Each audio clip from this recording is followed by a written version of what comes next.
ସାଙ୍ଗମାନେ ଆଶା କରୁଛି ଆପଣମାନେ ବହୁତ ଭଲରେ ଥିବେ। ଚାଲନ୍ତୁ ଆଜି ଆମେ ସାଧାରଣ ଜ୍ଞାନର ଦ୍ୱିତୀୟ ଭାଗର ପ୍ରଶ୍ନ ଗୁଡ଼ିକର ଆଲୋଚନା କରିବା। ଆପଣମାନେ ରେଡ଼ି ତ?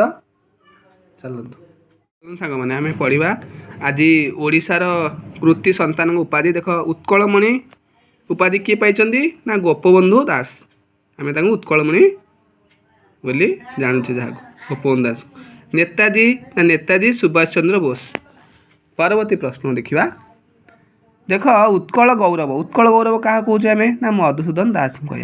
उत्कल केसरी क्या कहवा ना डॉक्टर हरिकृष्ण महताब कह। आदि कवि किए ना सारला दास।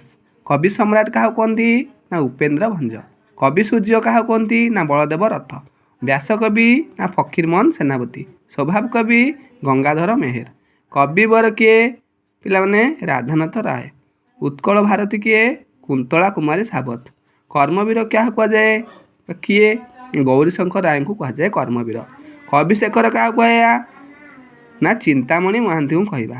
कवि मंजुल क्या कहवा ना कृष्ण प्रसाद बसु को कहवा। कविचंद्र क्या कहवा कालीचरण पट्टनायक को कहवा। किशोर कवि क्या कहवा ना श्यामसुंदर दास को कहवा।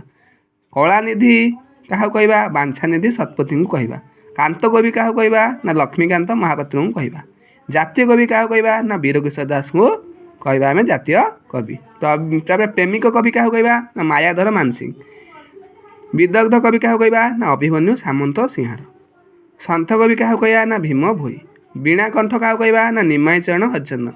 गण कवि आपण मैंने जानते वैष्णव पाणी। गीत कवि क्या कहवा ना गोपाल कृष्ण पट्टनायक। गायक रत्न क्या कहवा ना हरिनाथ। गायक शिरोमणि क्या कहवा ना निरंजन कर। सुरमणि क्या कहवा ना रघुनाथ पाणिग्राही। नृत्य प्रवीणा क्या कहवा ना संयुक्ता प्राणीग्राही।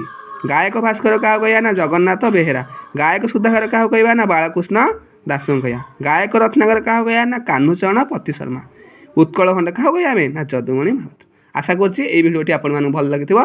आपण मानकर एग्जाम रे बहुत हेल्पफुल हम। Thank you. नेक्स्ट वीडियो पई आम चैनल सहित जोड़ी रहंतु।